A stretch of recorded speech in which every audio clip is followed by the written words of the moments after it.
Welcome to the Circuit of Success Podcast. The Circuit of Success Podcast. With your host, Brett Gilliland. Brett Gilliland, Visionary Wealth Advisory. the Circuit of Success Podcast. Let's start the show. Welcome to the Circuit of Success. I'm your host, Brett Gilliland, and today I've got Bill Wallace with me. Bill, how you doing? I'm doing great. Thanks, Brett.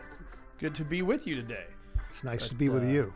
Chris Schroeder introduced us, and looking forward to having you on the show. But before we get started, I'm going to say a few things here that I don't know if you'll talk about, but you will talk about the executive director of the Missouri Veterans Endeavor, which is amazing what you guys are doing. The mission there is incredible. You were a 4-year goalkeeper at University of Virginia. Mm-hmm. I thought the goalkeepers kind of are a little crazy, aren't they? I mean, I don't know. I've been often accused of being a little crazy. Yeah, sure. Any of the goalkeepers I know, the soccer players always say those guys are built different. Yeah. Get those balls coming at you all the time. It's like, holy smokes. Special Forces in the Army. You were a SAG actor, an actor out in L.A., which is pretty cool. You were the director of the VA in L.A., and like I said, now the executive director of the Missouri Veterans Endeavor, so it's good to be with you. But before we get started, Bill, I always ask this big, wide-open question, is what has helped make you the man you are today? Gosh, I would say just, a lot of support and a lot of family and a lot of friends. Mm-hmm. I've had a very supportive community around me from the get-go. Starting with my family, and I think that's pretty much it. You know, just if you've got a good group of friends and family and community around you, that really helps shape a person. Which kind of goes right into what you're doing now, right? I mean, you're building a community for people, and so talk to our listeners that may not be familiar with what Missouri Veterans Endeavor is. What does that do, and what's the mission there? So, who and what we are is we are a nonprofit homeless veteran provider. We have a program in a community in St. John by the airport where we provide housing and social work-based case management programs to veterans and their family members who are experiencing homelessness. And we've got a really pretty campus of 23 two-bedroom apartments where a family up to 3 or single veterans will share the two-bedroom apartment with one another.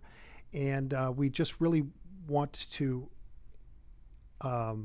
include them and build on their community. And we want them to try to get out into the community at the level of their comfort and work with them on basically 7 basic issues that are similar to veterans who are experiencing homelessness. We assess them for what their individual action plans will be, and then work with them on a daily or weekly basis to try to help them achieve their goals and address any challenges. Wow. And so that, I assume the end result is they're then out on their own and they have a home and all that. Is that fair to say? That's exactly it. We have some veterans who are with us who would maybe be with us for a longer period of time. I would say that our average length of stay is about 2 years. Okay. But some veterans who are older, they might have a disability, they might live on a very thin fixed income. Yep. We're the perfect place for them to live with us, have a roommate that they live and share the apartment with, and really have our community become their family and their place to live until they need a higher level of care. Yeah. So what are you finding there? That there's the theme, right? I'm sure there's a common theme, but is it the support system? I mean, what's the theme that you're finding out, and how do you find these individuals that need the help that you guys deliver? Well, one of the themes, everybody's a little bit individual regarding their needs. But one of the themes that we see here in the St. Louis region and probably across the country with veterans are, number one, there's financial instability.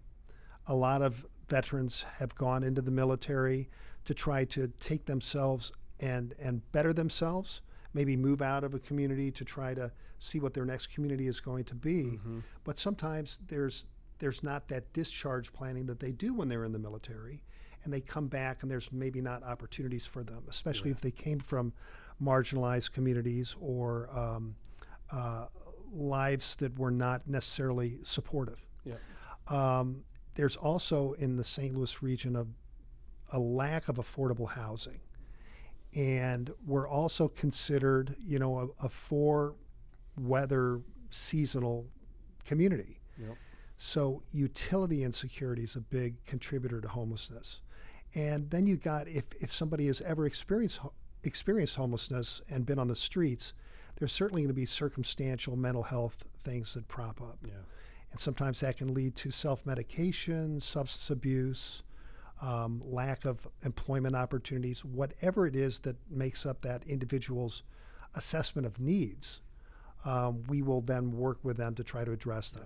And how do you find those individuals? And then to go on with that is also then, are you finding, do they want the help, or is that difficult sometimes? Well, they do. We would get 95% of our veterans referred to us, or veteran families, come from the St. Louis VA. Okay. And their homeless program, which is called the Hope Recovery Center. So they will we'll get a phone call today. I'm sure we'll get a call today about, I've got a single male veteran. His name is so-and-so. We get a little bit of a description. Sometimes we will sign releases of information to get very specific about what that particular veteran's needs are, or if it's a veteran family. And then what we will do is set up an assessment where we first will talk to them on the phone, and then we have them come and see us, or we will go to them and really try to see what their needs and challenges are, see if it's a good fit. We do background checks, and since we're a family community, we have to do that. Yeah. And then if we accept them, and it is a good for them as well as for our community, then we work with them on the get-go about really what their action plan is going to be.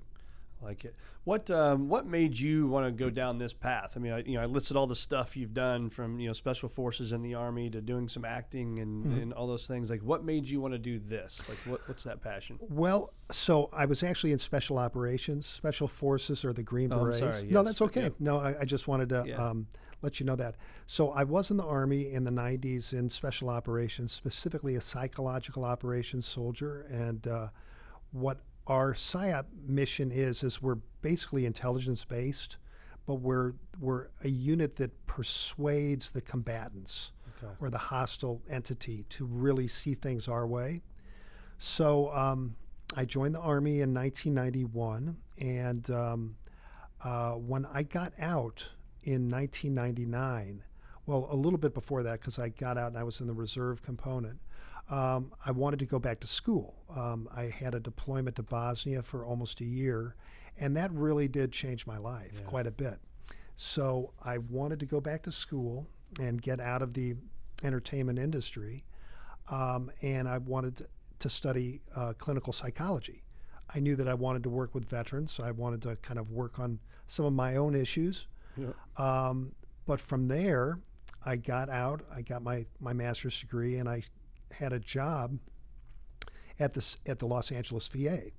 And I showed up for work the very first day, and they said, well, we're glad you're here, Bill, and we're going to send you to the homeless program. I said, homeless program? What are you talking about? I'm a mental health guy. And they said, no, that's where it's happening. That's where you're going to go. And I've been in that area of work with veterans ever since. Yeah. They sent me initially to a organization called US Vets, which is the largest provider of programs and housing for homeless veterans. They're a nonprofit, and I was in the VA clinical office on their Inglewood, California apartment building. And after working there for a couple of years for the VA, I got asked by their CEO if I wanted to come over and become the clinical director of their nonprofit in Long Beach, California. Nice. And so I moved away from the VA and worked for them for 8 years out in California. And US Vets Long Beach, which was the name of the site, was, I think, the biggest veteran community in the country. We had 550 veterans who lived with us, and I had a staff of about 35 to 40 clinicians who worked with me. And we do exactly what we do now, but on a much larger basis and scale.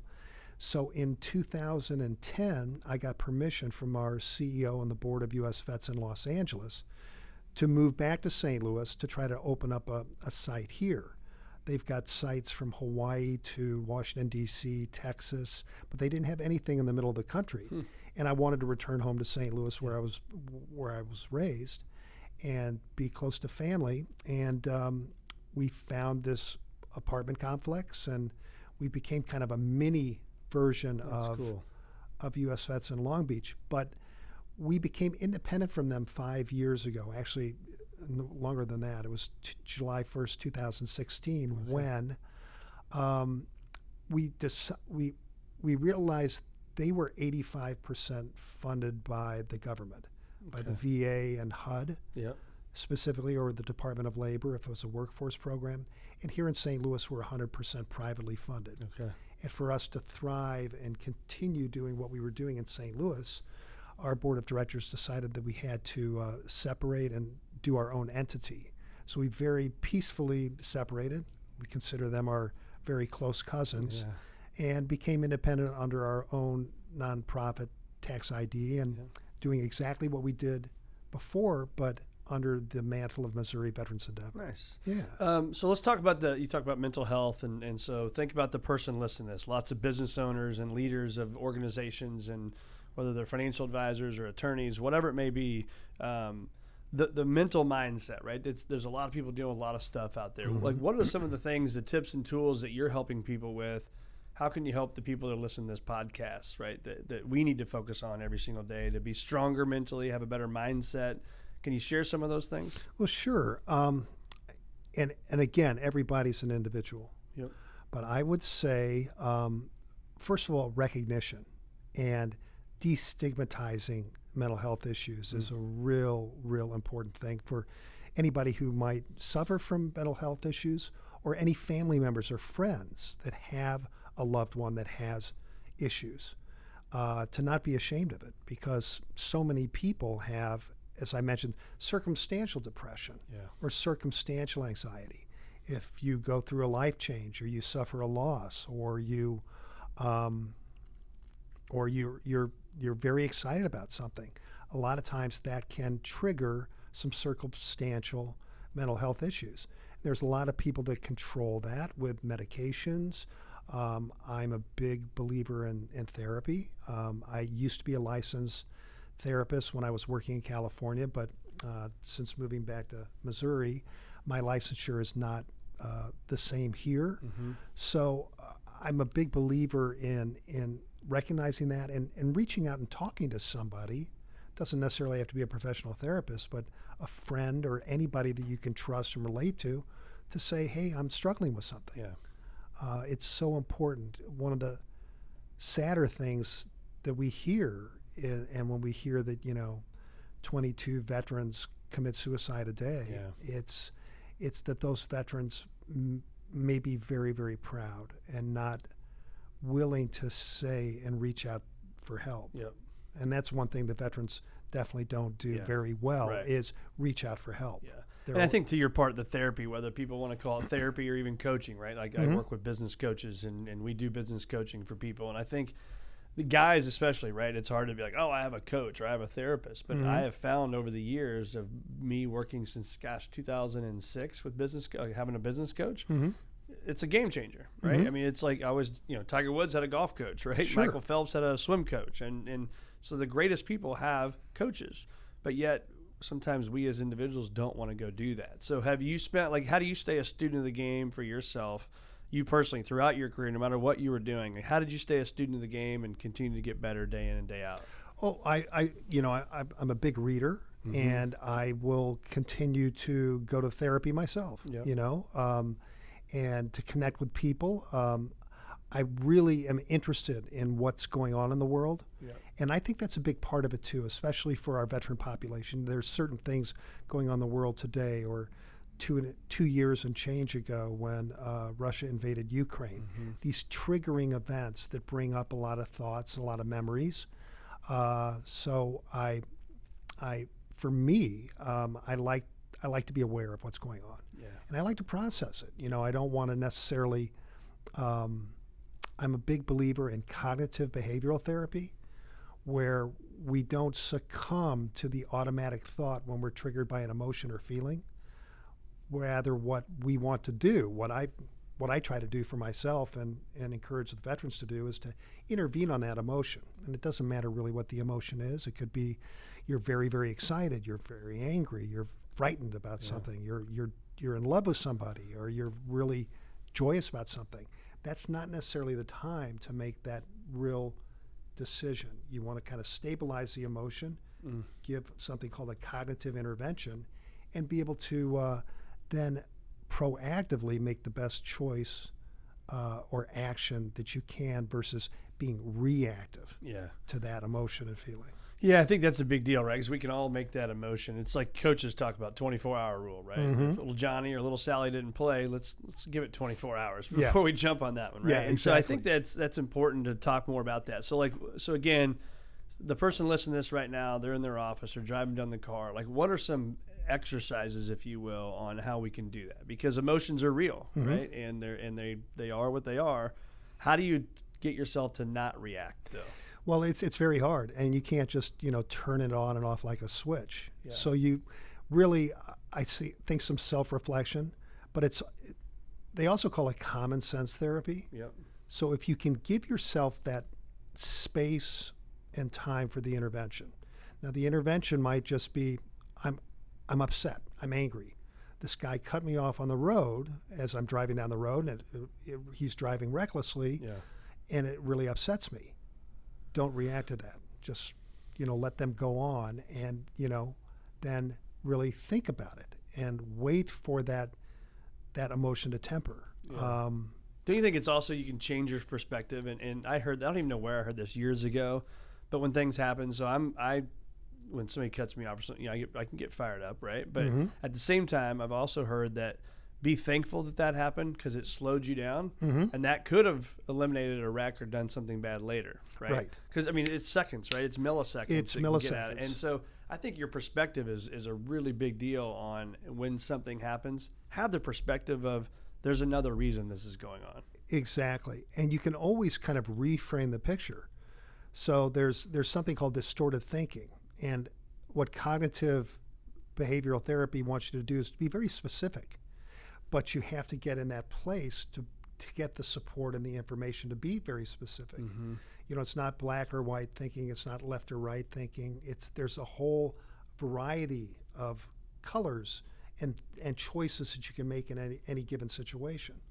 So to get to that place, you have to give yourself that time, that intervention to either calm down, build up your feelings, or whatever it is. Yeah, that distorted reality is the thing I was thinking of. Is I always heard that Steve Jobs, they said when he was explaining the iPhone before it was even created, like people in the room had a distorted reality because it seemed real. And I think the power of having the plan, the mission, and the vision of what's going to happen is critically important for business leaders. So when you hear me talk about the vision, has Steve Jobs, made it seem real even though it hadn't happened yet?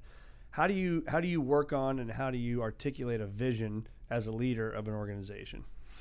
Well, so we have basically our mission statement and our vision statements where we want to help people get to their highest levels of independence and their highest levels of achievements.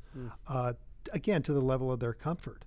So what I would encourage my staff to do, as well as the veterans in our care, is to really identify what it is that you want and be very specific about that.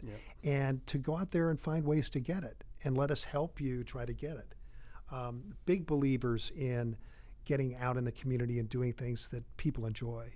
So we'll take our veterans to the baseball games. We'll take them to the zoo. We've got a field trip coming up to the History Museum. Encourage them to take walks and go to Forest Park. Anything that they can do and really identify what resonates with them. What do they dig? And if they enjoy that, then do it. We had, up until COVID, we had every other Wednesday we had an art teacher come to our group room. We've got a group room as well on our campus and teach them a variety of artistic things, from drawing to painting, even working with leather. It was really cool. And then COVID happened and the art teacher didn't come back, but we're always seeking out those types of things. We've got a cooking class coming up in a couple of weeks, and I'd really like to get again that possibility of an art teacher coming in and doing something creative with the guys. That's awesome.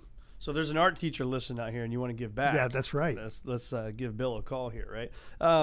I think about, so when we think about missions and visions, and so our mission is to help people achieve a future greater than their past, which is exactly what you guys are doing. But when you hear that, how do we achieve a future greater than your past? Like, what are those habits and rituals and disciplines that you're doing day in and day out, whether you want to do it or not? Gosh, I would say, practice. Practice it helps with the muscle memory. Yeah. So if you practice something, if you really find that there's something that you enjoy, say it is painting, or it is music, or it is writing, then do it. Actually practice doing it, because you will get better. Right. You will start to see different colors if you paint a lot and you practice. You're going to start to hear different tones if you practice and enjoy your music. You'll get more creative and open if you write, and you write every day. But you got to kind of practice it. Yeah. But again, it's always to the level of your comfort. Yeah. You know? Right. Yeah. But also, the more you practice, the bigger your comfort gets. Your comfort I think so. zone, right? Yeah. I always call it the comfort zone callus. It gets a little. You get the callus right in your hand, right? You do the same thing, yard work or golf, whatever you're doing. But our comfort zone is that way too. And the more we step out of our comfort zone to do something, the bigger it becomes, right? It may start this size, and now it's the size of this table, right? Because you got to go out and practice and keep doing it. I remember I used to do public speaking, and I literally would get sick to my stomach, before I would go do it. And now I'm excited doing it. But I put myself in that difficult situation, make myself really uncomfortable, but continue to do it, continue to show up, right? Exactly. Yeah. So talk to us about your military days and being in Bosnia and some of the things that you've seen. Like, how has that shaped who you are today and your views of the world? Well, so I was part of the special operations group, and when I first got activated and went to Bosnia was right after something called the Dayton Peace Accords were signed in 1995, December of 1995. And what that did was it was supposed to end, at least on paper anyway, the ethnic civil war going on between the Serbs, the Croats, and the Bosnian Muslims in the former Yugoslavia. And it started when Croatia and other regions of the former Yugoslavia wanted to pull away and have their own independent countries. Primarily it was when Croatia did that, and the Serbs said, no, we're not going to allow that. And what happened was just there was these deeply entrenched ethnic strife between these three groups. The Serbs are Christian Orthodox, the Croatians are predominantly Catholics, and the Bosnians are predominantly Muslims. And there were oppressors. The primary oppressors during that war were the Serbs, because they had the capital of Belgrade, and they decided that they were not going to.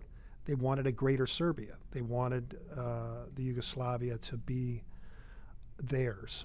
And you heard the terms ethnic cleansing, and for the first time since World War II, there was genocide going on within Bosnia and within Croatia.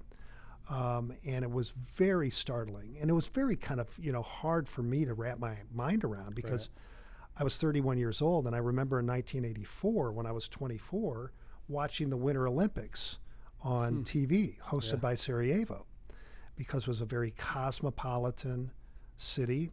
It was a beautiful city. It's a beautiful country and beautiful people, and everybody was so warm and welcoming at that time. So it's inconceivable to think that neighbors could turn on neighbors, that people could really have, with a surge of nationalism and beliefs around oppression, could do that with each other. So when we got there, at the very beginning, they signed the peace accords. I was actually in the country in January of 1996. At the very beginning, we were NATO troops. And the reason we went in was because the UN troops controlled, were basically the peacekeepers before, but the UN, you couldn't use your weapon. You could not fire on anybody that was firing on you. Oh, wow. You could not protect anybody that was being discriminated against or being harmed. And you may have heard or remembered the massacre of Srebrenica. Do you remember that? Yeah. Where over 8,000 men and boys were taken and massacred by the Serbs. And what happened there was General Ratko Mladic was the head of the Bosnian Serb army.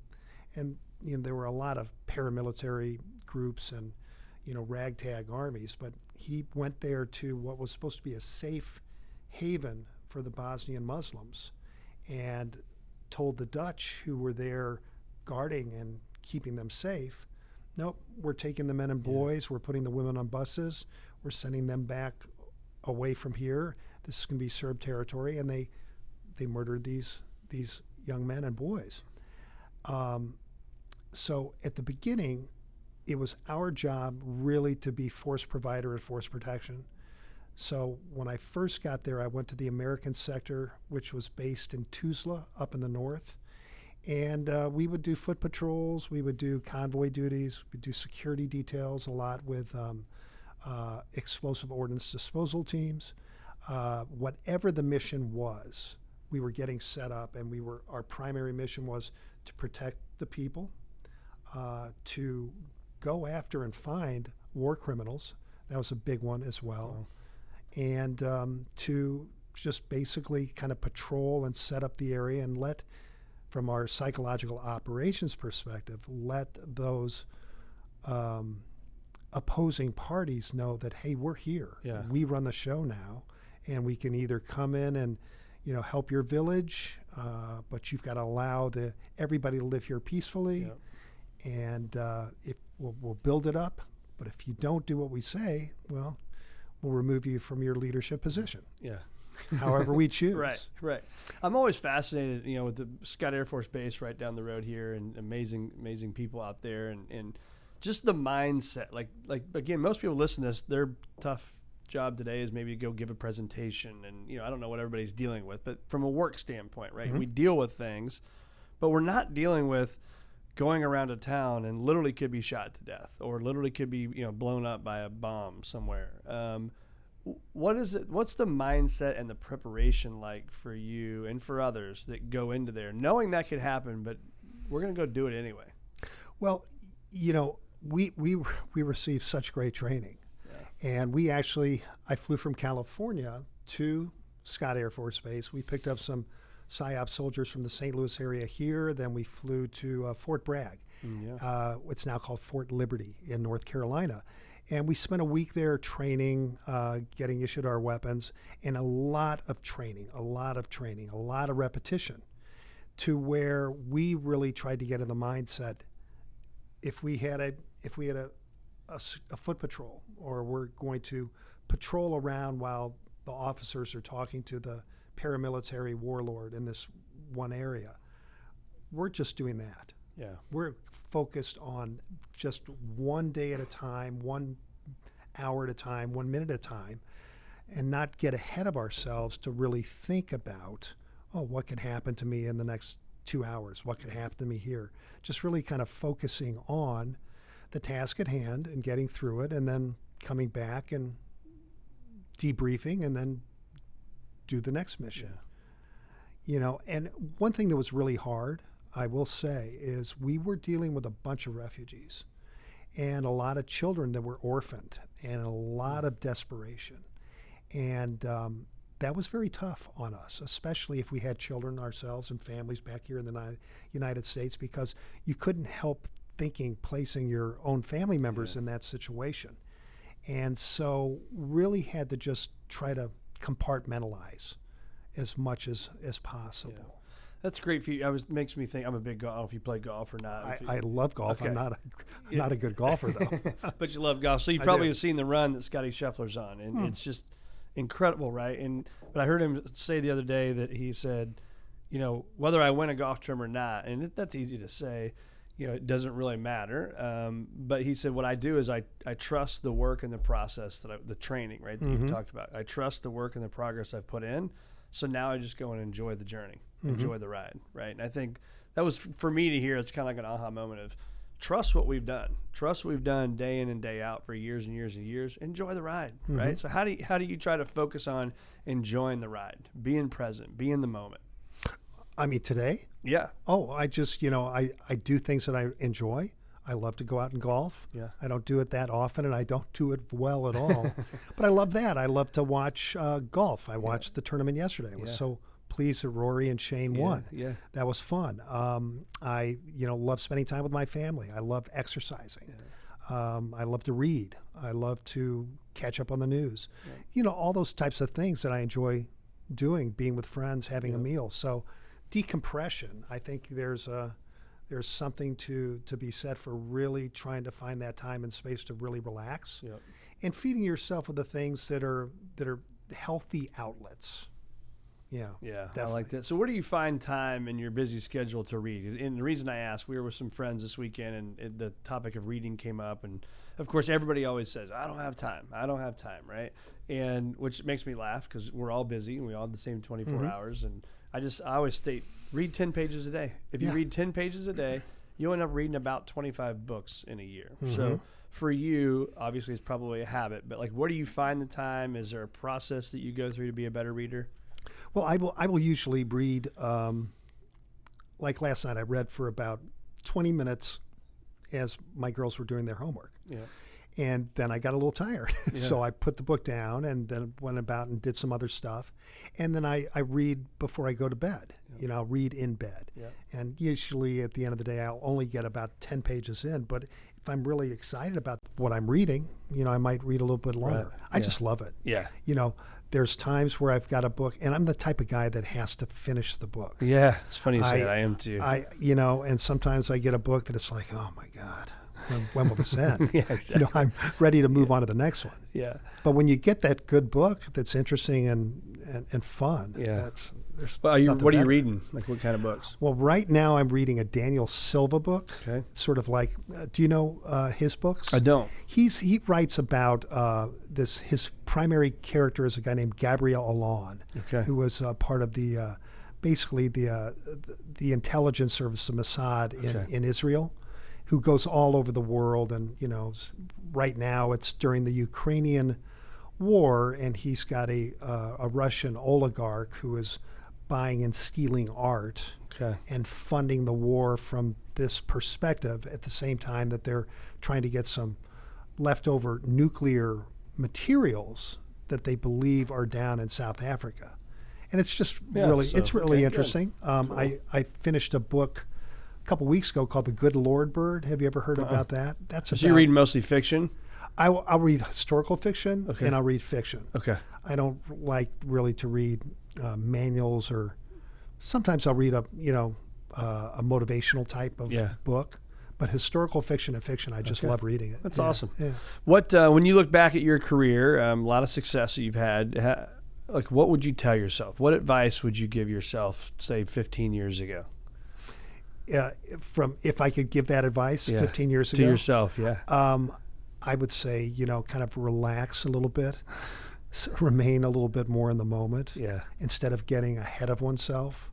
When I was younger and I was trying to act in Hollywood, and I had a pretty decent career for a little bit, but had I slowed down a little bit and put in a little bit more work and not thought, oh, hey, I just got this commercial. This is easy. This is whatever.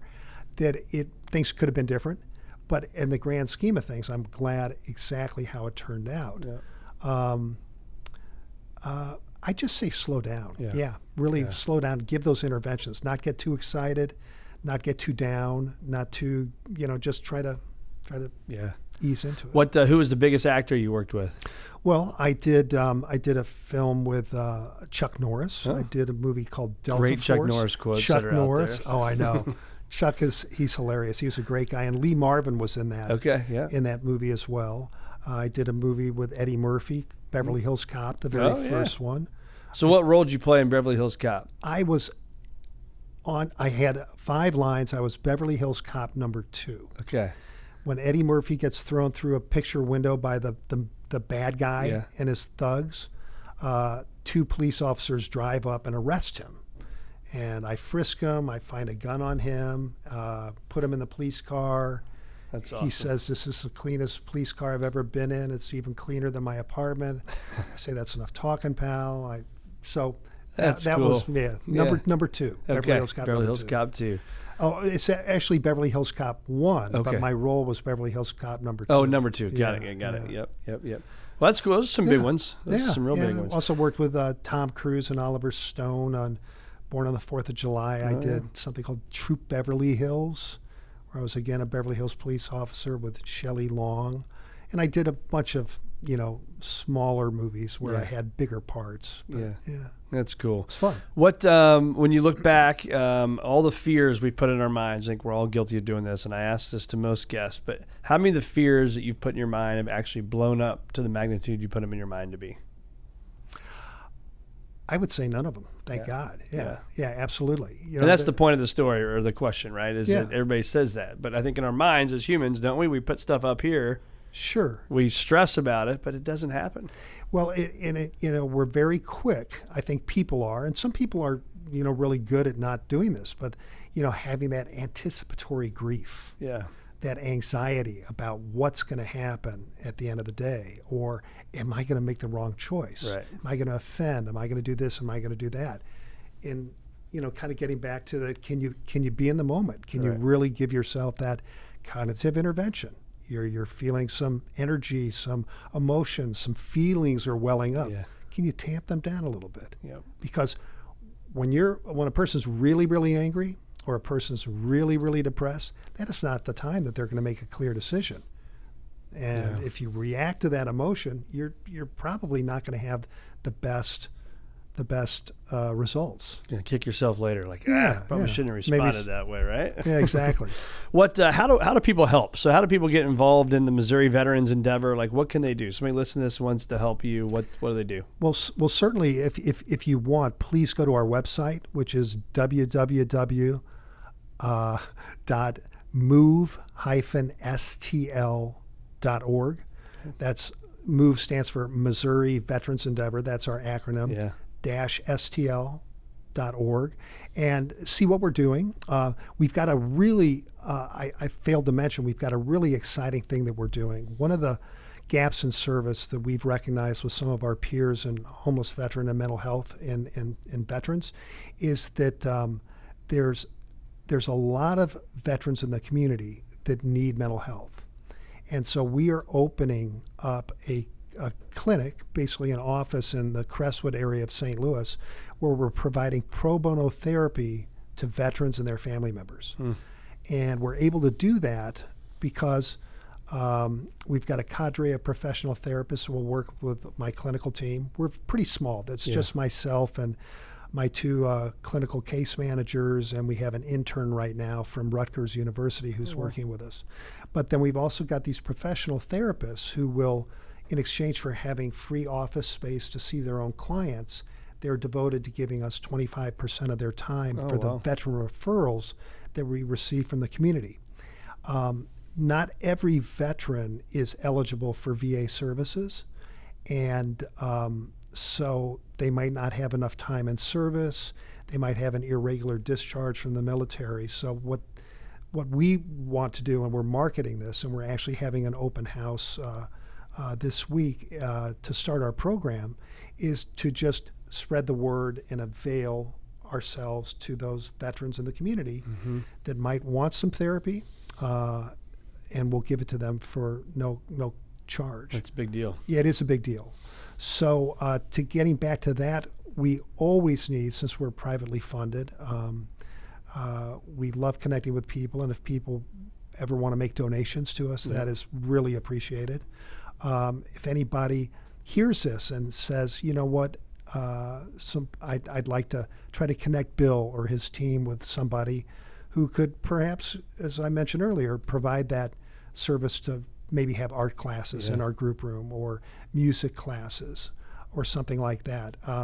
We invite people to come visit us and see what we do and, learn a little bit more. I think it's always really been great when people can come and visit us and get perspective of get what's perspective, really going on. exactly. Yeah. That's awesome. Well, if I had the magic pen here and you could write, this article that we're going to publish in the biggest newspaper magazines all over the world, what do you hope that the community would say about your place?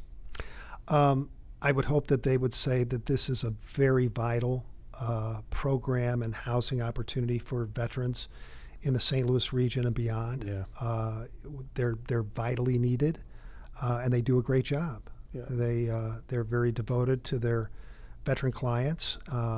They're very devoted to the community, and they're also very appreciative. We are so appreciative of the St. Louis community. I don't think that we could have made it really anywhere else other than St. Louis. St. Louis is such a generous, philanthropic, and engaged community. So our donors, and we get a lot of our funding by writing grants with corporations and endowments and foundations.